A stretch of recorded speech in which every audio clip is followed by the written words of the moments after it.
Hello and good morning student.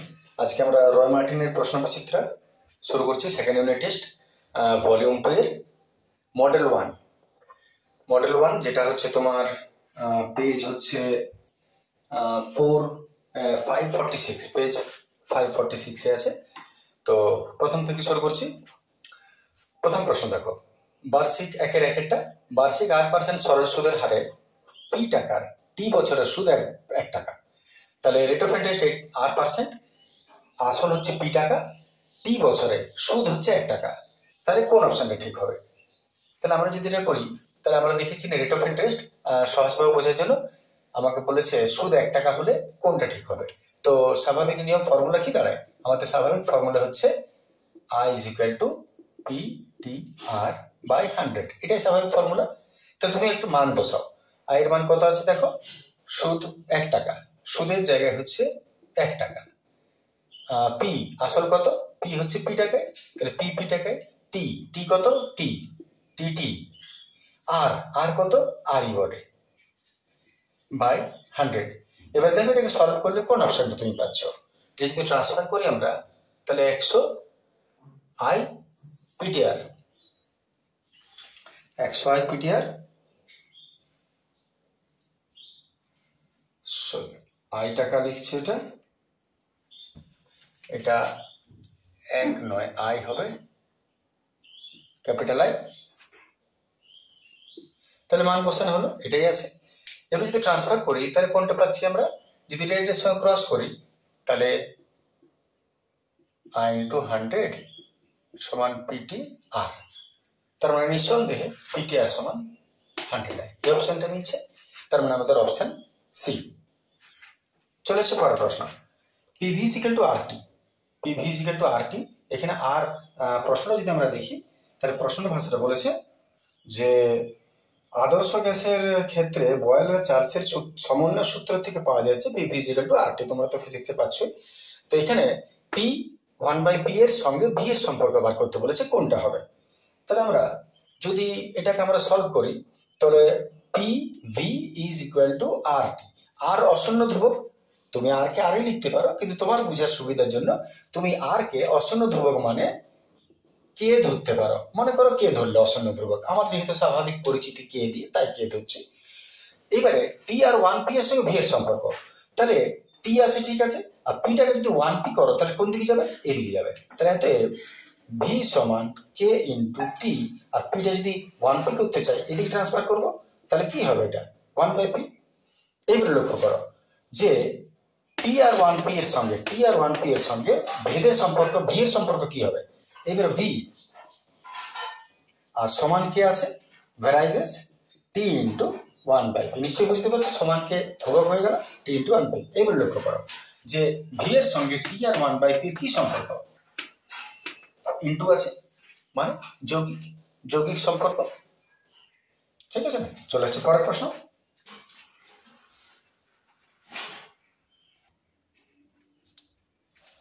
চলে আসছে পরের প্রশ্ন, 3 প্রশ্ন কি বলছে দেখো, একটি বৃত্তের 18 সেমি যে কেন্দ্রে সমকোণ উৎপন্ন করে, কেন্দ্র থেকে জ্যাটির দূরত্ব কত হবে? তো বাতিলটা লাগছে বলে তোমাদের এখানে দেখতে অসুবিধা হচ্ছে, নেক্সট ডে আমি ওটাকে ঠিক করে নেব। বহুদিন পর ভিডিও শুরু করেছে বলে এই সমস্যাটা হচ্ছে। তো একটা বৃত্তের 18 সেমি যে, একটু ছবির মাধ্যমে আগে দেখা যায়। একটা বৃত্ত, এটা মনে করো বৃত্ত, মনে করো কিছু না, বৃত্তই বটে। এটা 18 সেমি যে, একটা জ্যা টানছি, সাপোজ এইটা হচ্ছে আমাদের একটা জ্যা, এটা হচ্ছে 18 সেমি জ্যা, এখানে আছে কেন্দ্র।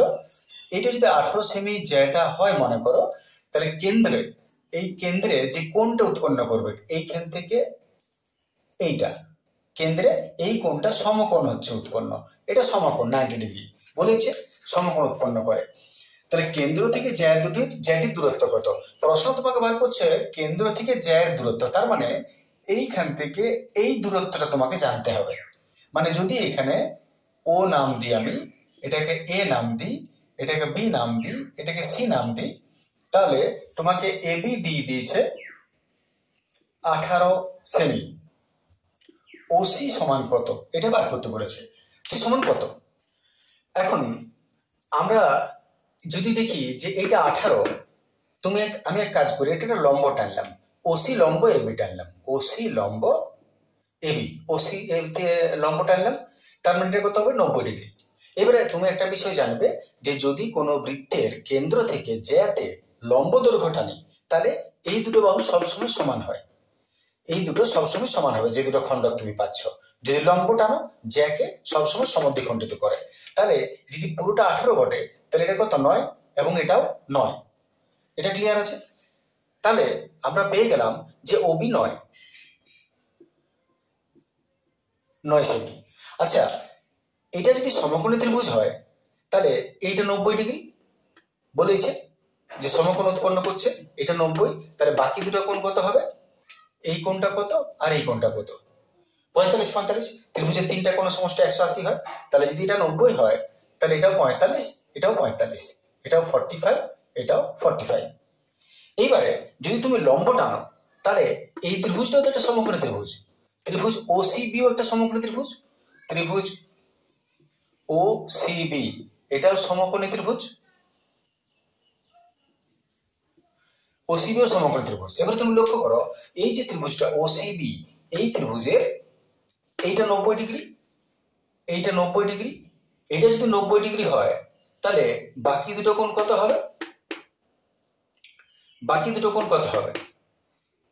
এটা তো তোমার 90 ছিল, 90টাকে দুভাগ করেছো, তার মানে কত হয়েছে? 45। এটাও 45, তাহলে এটা তো 90 বটে আর এটা 45, এটাও 45। যদি এই দুটাই 45 হয় আর এটা 90 হয় তাহলে যদি দুটো 45 হয়, এই কোণটা এই কোণটা 45, তাহলে এই দুটো বাহু সমান হবে। এই দুটো বাহু যদি সমান হয় তাহলে এটা যদি 9 হয় এই বাহুটাও 9 হবে।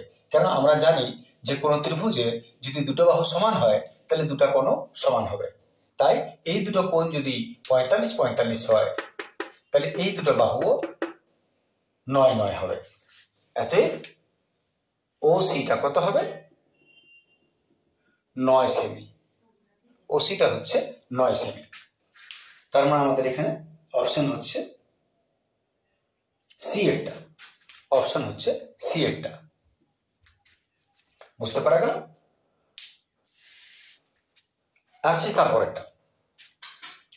একটি ত্রিভুজের দুটি কোণের পরিমাপ এত 35 degree 57 minute 4 second, 39 degree 2 minute 56 second হলে তৃতীয় কোণটির বৃত্তীয় মান কত?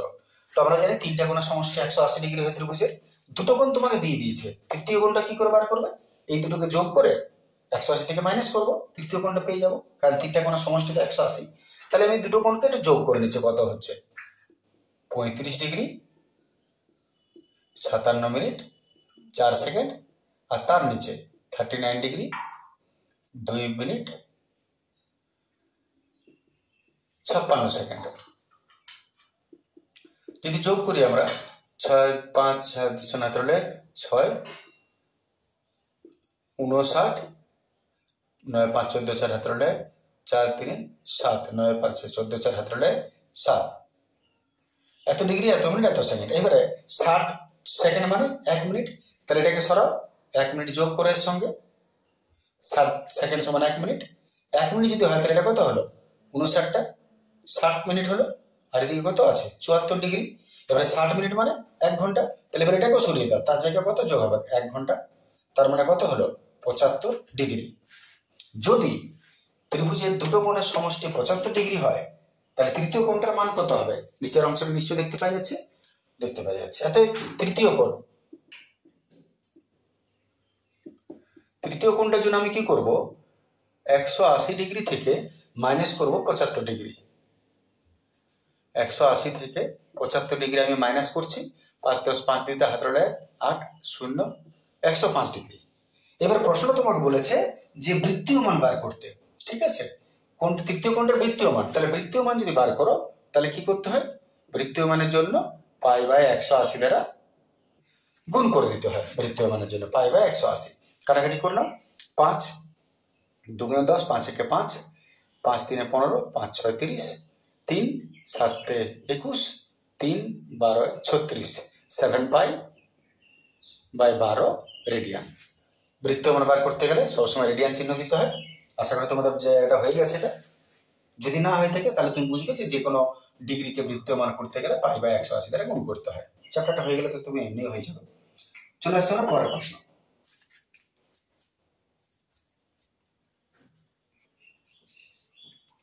চলে আসছে আমরা পাঁচের প্রশ্ন। পাঁচের প্রশ্ন বলছে দুটি নিরেট গোলকের ব্যাসার্ধের অনুপাত 1:2 হলে আয়তন অনুপাত কত? তাহলে দুটি নিরেট গোলকের ব্যাসার্ধের অনুপাত দিয়েছে। মনে করো নিরেট গোলকটা R1 আর R2, এদের অনুপাত হচ্ছে 1:2। এতে বলেছে আয়তন অনুপাত কত, তার মানে V1:V2 কত হবে। এবার আয়তন অনুপাতের ফর্মুলা হলো যেহেতু গোলক বটে 4/3 pi R cube is to 4/3 pi R cube. এটা 1 দিলাম, এটা 2 দিলাম। এইবারে এমসিকিউ এর ক্ষেত্রে তুমি যদি আলাদা করো R1 কে আর R2 কে, তাহলে R1 হবে একটা ধ্রুবক রাশি গুণ করতে হয়। মনে করো x হলো একক আর এটা হলো 2x একক। যদিও তোমাকে এত লেখার দরকার হবে না এমসিকিউ এ, 1 আর 2 ভাবলেই হলো, কিন্তু আমি ধরে নিলাম x আর এটা 2x। এবার মানগুলো বসাও, 4/3 পাই 11। এইবারে R1 এর মান কত হলো x তার কিউব, আর R2 এর মান হলো 2x তার কিউব। যদি ব্র্যাকেট তুলো x কিউব ইজ টু 2 দুগুণে 4, 4 দুগুণে 8 x কিউব হলো পড়ে হলো 1:8। 1:8 হচ্ছে তোমার কত নম্বর অপশনটা হচ্ছে দেখে নাও। 1:8 হচ্ছে বি এর অপশনটা, অপশন বি। ঠিক আছে, চলে আসছে আমরা পরের প্রশ্ন। যদি আমরা পরের প্রশ্ন দেখি, কোন পরিসংখ্যান বিভাজনে যৌগিক গড় 30 দিয়েছে, সংখ্যাগুরু মান 24, মধ্যমা কত? শর্টকাট ফর্মুলা যদি আমরা দেখি তাহলে ফর্মুলা কি দাঁড়ায়, যদি যৌগিক গড় আর সংখ্যাগুরু মান দেয় তাহলে মধ্যমা বার করার ফর্মুলা কি দাঁড়াচ্ছে? মধ্যমা বার করার ফর্মুলা দাঁড়াচ্ছে সংখ্যাগুরু মান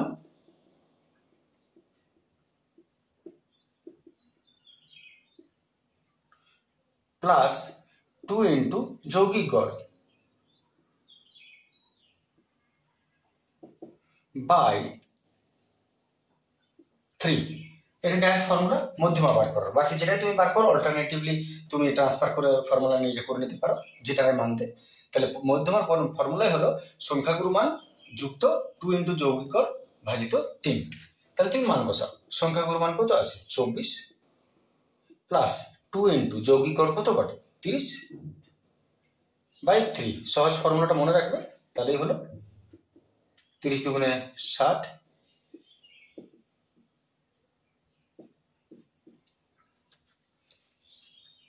3 দুগুণে 6, 3 8 24, 28। মধ্যমা হলো 28। 28 মানে অপশন হচ্ছে এ, 28 হচ্ছে এ এর অপশন। ঠিক আছে, হয়ে গেল এটা। চলে আসছে পরের প্রশ্ন।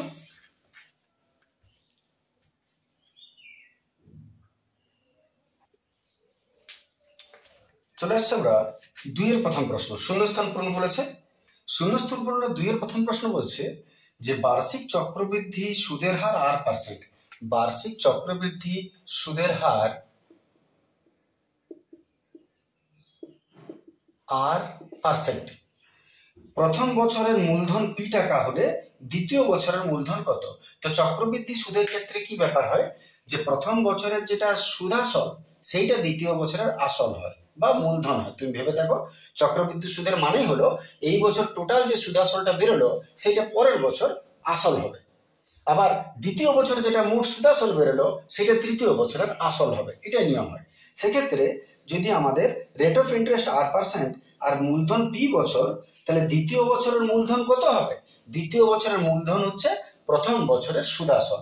তাহলে আমি যদি দেখি তাহলে টাইম ওর 1 বছর হয়ে যাবে, কারণ দ্বিতীয় বছরে বলেছে। আর অতএব আমাদের যদি আমরা এটার সুদাসল দেখি, অতএব এ হচ্ছে P into 1 plus R/100 to the power n। P তো P হবে 1, আর আরই আছে বাই 100, আর n কত 1 বছর। তার মানে আমাদের P into 1 plus R/100 to the power n, n হয়ে গেল 1 বছর। ঠিক আছে, P একটু লসাগু করে দাও, লসাগু 100, 100 কে 100 প্লাস আর 1 এর তো কোনো ভ্যালু নেই, 1 এর কোনো প্রয়োজন নেই, তাহলে বাস এত টাকা। এইবার তুমি লক্ষ্য করো এটা কি সুদাসল, এবার আমরা জানতে হবে যে দ্বিতীয় বছরের আসলে দ্বিতীয় বছরের মূলধন বা আসল কোনটা, যেটা প্রথম বছরের সুদাসল। চক্রবৃদ্ধির বৈশিষ্ট্যই হচ্ছে প্রথমে সুদাসলটা দ্বিতীয় বছরের মূলধন হয়। ঠিক আছে, তাহলে এটাই আমাদের শূন্যস্থানের উত্তর হবে। চলে আসছে আমরা পরের প্রশ্ন। চলে আসছে আমরা 2 নম্বরের প্রশ্ন। 2 এর প্রশ্ন দেখো, লক্ষ্য করো। বলেছে এবিসি ক্রমিক সমানুপাতি, আর এবিসি ক্রমিক সমানুপাতি এবং বলছে যে এর ax square plus bx plus c সমান 0 সমীকরণের বীজদ্বয়ের প্রকৃতি কি হবে। তো এবিসি যদি ক্রমিক সমানুপাতি হয়, তাহলে এবিসি যদি ক্রমিক সমানুপাতি হয়, তার মানে a is to b সমান b is to c, এটা আমরা জানি।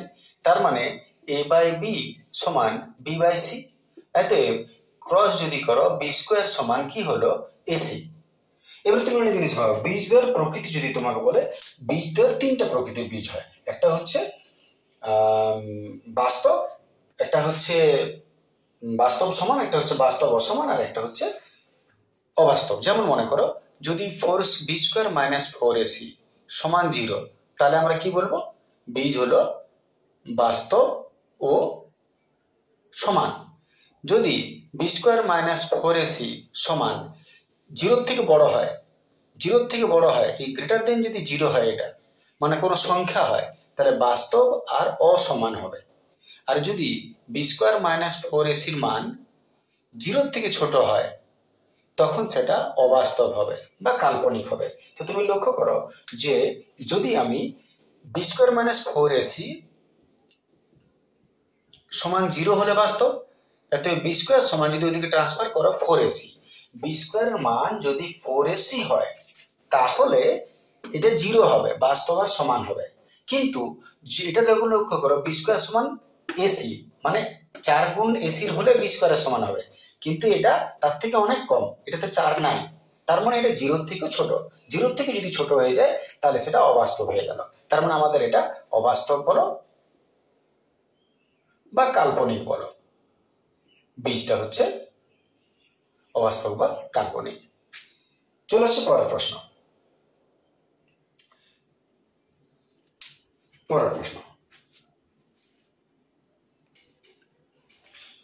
পরের প্রশ্ন বলছে 3 প্রশ্ন, একই চাপের উপর অবস্থিত বৃত্তস্থ কোণ কেন্দ্রস্থ কোণের ড্যাশ। তাহলে বৃত্তচাপ যদি একই হয়, মনে করো এটা বৃত্তচাপ, এটা কেন্দ্র, এইখান থেকে এই চাপটা ধরে নিচ্ছি, এই চাপের উপর এইটা কেন্দ্রস্থ কোণ, আর এটা বৃত্তস্থ কোণ বা পরিধিস্থ কোণ। আমরা জানি যে কেন্দ্রস্থ কোণ পরিধিস্থ কোণের সবসময় দ্বিগুণ হয়।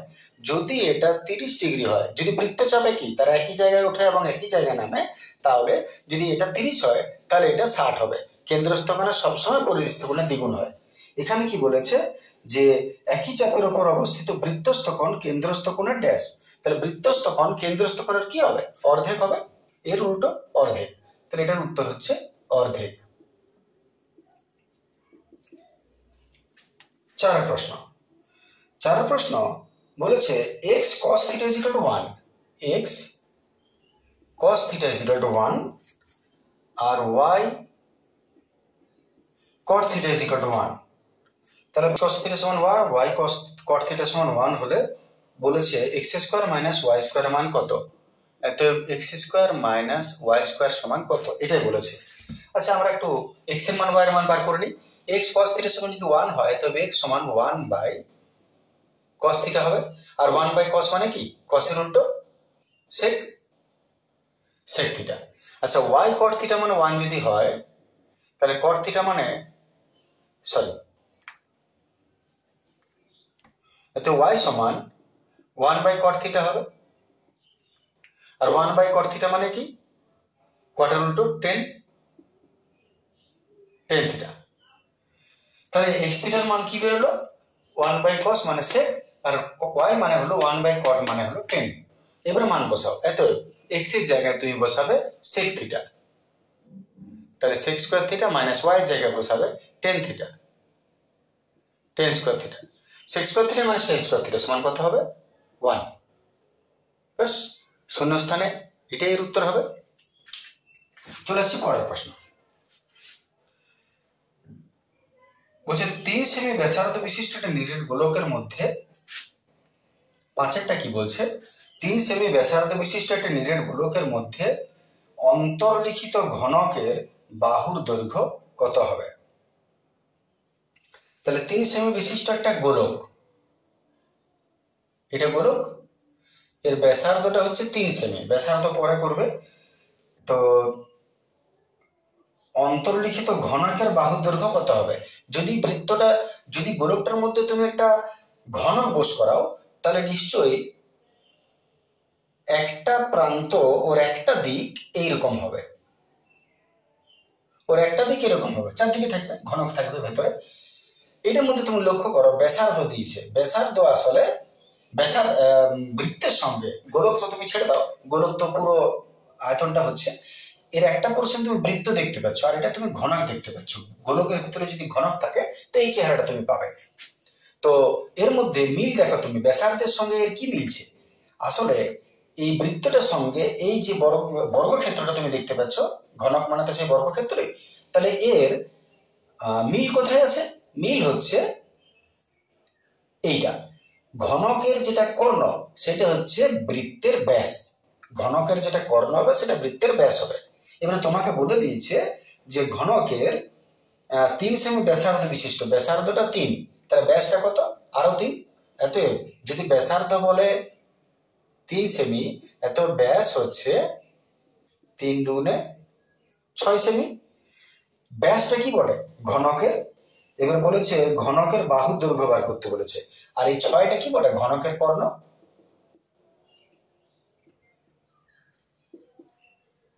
ঘনকের কর্ণ 6 সেমি, আর কর্ণের ফর্মুলা √3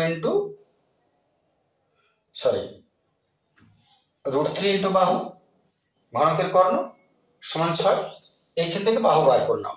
অতএব বাহু হচ্ছে 6 আর √3টা কোথায় ট্রান্সফার করবো নিচে, এটা হররেশন করে নি, √3 উপরে আর √3 নিচে গুণ, √3 গড়ে 3 দুগুণে 6, 2√3 সেমি, 2√3 সেমি। ওটা এবার করতে বলেছে ঘনকের বাহুর দৈর্ঘ্য কত, এটা তাহলে আমাদের শূন্যস্থান হবে 2√3 সেমি। চলে আসছে পরের প্রশ্ন।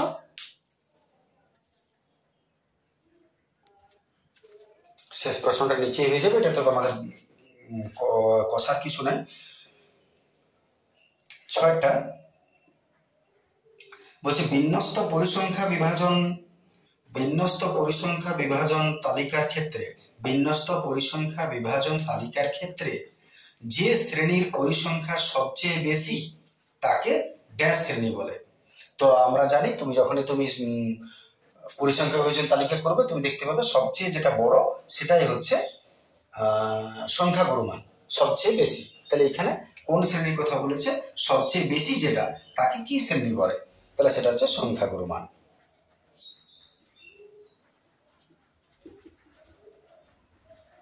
সংখ্যাগুরু মানের শ্রেণী বলে। ঠিক আছে, এটা শেষ হয়ে গেল।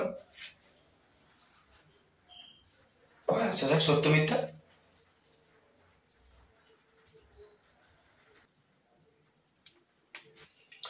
চলে আসছে আমরা 3-এর প্রশ্ন, ট্রু ফলস, সত্য মিথ্যা, কয়েন নিয়ে যাবে টস করে দেবে। প্রথম প্রশ্ন কি বলছে দেখো, বলছে এ এর মূলধন বি এর দ্বিগুণ আর বি এর মূলধন সি এর 4 গুণ হলে এ বি সি এর লভ্যাংশের অনুপাত 8:4:1 হবে।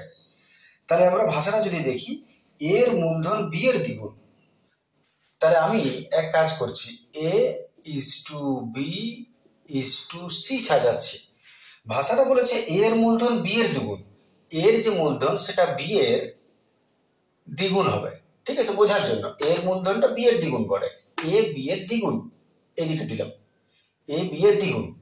আর কি বলছে বি এর মূলধন সি এর 4 গুণ, বি এর মূলধনটা আবার সি এর 4 গুণ, বি এর মূলধনটা আবার সি এর 4 গুণ। তাহলে আমাদের নিয়মই হচ্ছে যে সবসময় ছোটটাকে কিছু ধরা উচিত, বেটার হয় আমাদের। তাহলে ছোটটাকে আমি আর ধরবো, তাহলে কে সব থেকে ছোট? এর মূলধন বি এর দ্বিগুণ, আবার বি এর মূলধন সি এর 4 গুণ, তার মানে সব থেকে ছোট সি। তাহলে আমরা সিটাকে এক্স ধরে নিচ্ছি। যদি সিটাকে আমরা এক্স ধরি তাহলে এটা কত হবে? এর 4 গুণ, তার মানে 4x। আর যদি এটা 4 গুণ হয়, 4x হয়, এ এর দ্বিগুণ, এ দ্বিগুণ, তার মানে 4x এর 2 গুণে হবে। এর 4 গুণ এটা, এর আবার দ্বিগুণ এটা, ঠিক আছে না? তাহলে কত হচ্ছে দেখো, 4 দুগুণে 8x is to 4x is to x, x x x গেল, 8 ইজ টু 4 ইজ টু কিছু নেই মানে 1। প্রশ্নটা কি বলেছে? 8 ইজ টু 41 হবে, 8 ইজ টু 4 ইজ টু 1 হবে, ঠিকই আছে। তাহলে এটা সত্য, সদা সত্য, ঠিক আছে। চলে আসছে পরের প্রশ্ন, দুইটা দেখো। দুইয়ের প্রশ্নটা কি বলছে যে 3√7, দুইয়ের প্রশ্নটা হচ্ছে 3√7 এবং 3 এর গুণফল, এর গুণফল কত হবে বলেছে? 9√21, 9√21। তো হবে, দেখা যায় 3 বাইরের সঙ্গে বাইরের গুণ হয়, 3 3 9√7 হবে। আর বলেছে কত? 9√21 হবে। সত্য হবে? না, হবে না, দুটো একই জিনিস নয়, ইহা মিথ্যা। চলে আসছে 3 নম্বর, 3-এর প্রশ্ন দেখো। 3-এর যে প্রশ্নটা আমাদের বলেছে যে দুটি সমানুপাতিক বাহু বিশিষ্ট বহুভুজের অনুরূপ কোণগুলি সমান হলে বহুভুজ দুটি সদৃশ হবে। একটা কথা মনে রাখবো যে বহুভুজের সদৃশতার শর্ত দুটো, বহুভুজ বা চতুর্ভুজ সদৃশ হবে দুটো শর্তে। সদৃশতার শর্ত হচ্ছে দুটো, একটা হচ্ছে যে বাহুগুলি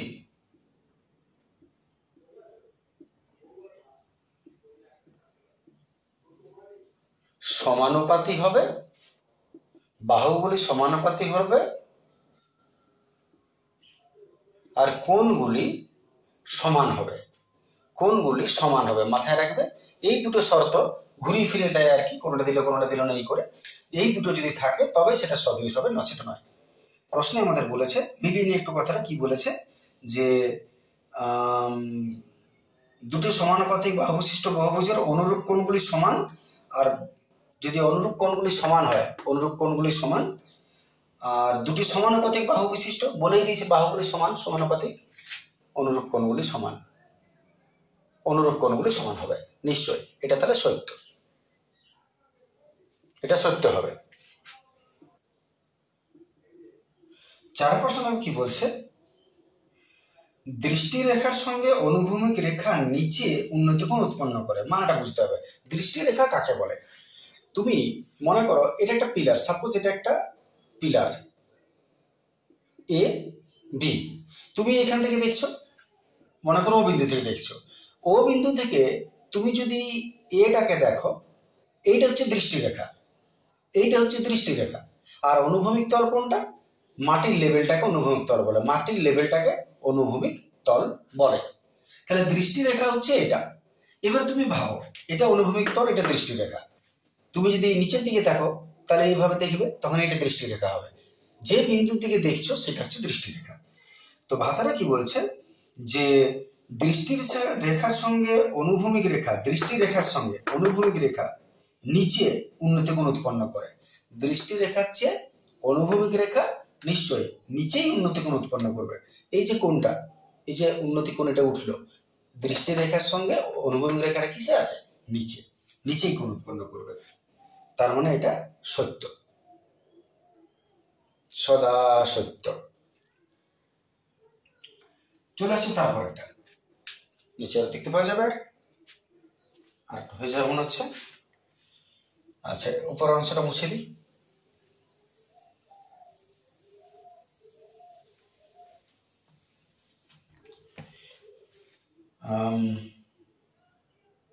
পাঁচেরটা বলছে একই ব্যাসার্ধ আর একই উচ্চতা বিশিষ্ট ফাঁপা চোঙের আয়তন নিরেট চোঙের আয়তন অপেক্ষা বেশি। একই ব্যাসার্ধ আর একই উচ্চতা বিশিষ্ট ফাঁপা চোঙের আয়তন নিরেট চোঙের আয়তন অপেক্ষা বেশি। আচ্ছা, ফাঁপা চোঙের আয়তন নিরেট চোঙের আয়তন অপেক্ষা, ভাষাটা কি বলেছে? একই ব্যাসার্ধ আর একই উচ্চতা বিশিষ্ট একটা ফাঁপা চোঙ আর একটা নিরেট চোঙ। বোকার মতো প্রশ্ন, একই উচ্চতা আর একই ব্যাসার্ধ, এত বড়ই হবে, দুটো চোঙ। ফাঁপা চোঙের আয়তন নিরেট চোঙের আয়তনের চেয়ে বেশি হবে। ফাঁপা চোঙের আয়তন যেটা ভরার চোঙ তার থেকে বেশি হতে পারে? পাগল কি! নিরেট মানে তো ভর্তি পুরো, ফাঁপা মানে ফাঁপা। তাহলে কার আয়তন বেশি হবে? নিঃসন্দেহে নিরেট চোঙের আয়তন বেশি হবে, ফাঁপা চোঙের আয়তন বেশি হবে না। তাহলে এটা হলো মিথ্যা, সর্বজন বিদিত মিথ্যা। থা থা। চলে আসছি ছড়।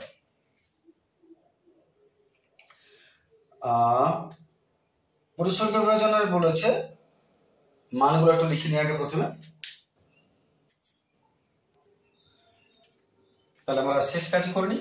এটার গড় বলে দিয়েছে 10, সিগমা এফআই এক্সআই বলেছে 200, তাহলে মোট পরিসংখ্যা দিয়ে এটা হবে কিনা বার করতে বলেছে। তো হচ্ছে কিনা আমরা চেক করে নিই।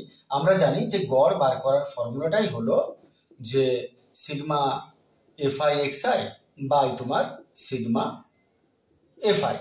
তো এটা যদি 200 হয় আর মোট পরিসংখ্যা 10 বলেছে, কত হচ্ছে? 20। গড় 20 হওয়া দরকার, কিন্তু গড় 20 হচ্ছে কি না, 10 হচ্ছে। তাহলে উল্টো দিক থেকে দেখলেও আমরা যদি এটাকে ভাগ করি তো গড় আমার 20 হওয়া উচিত ছিল যদি ঠিক হতো। গড় 10 আছে, তার মানে মোট পরিসংখ্যা যেটা হবে বলেছে এটা হবে না, তার মানে এটা হলো আমাদের মিথ্যা। বাস, ঠিক আছে। চলে আসবো পরের নেক্সট ভিডিওতে আমরা পরের অঙ্ক। Thank you, good day.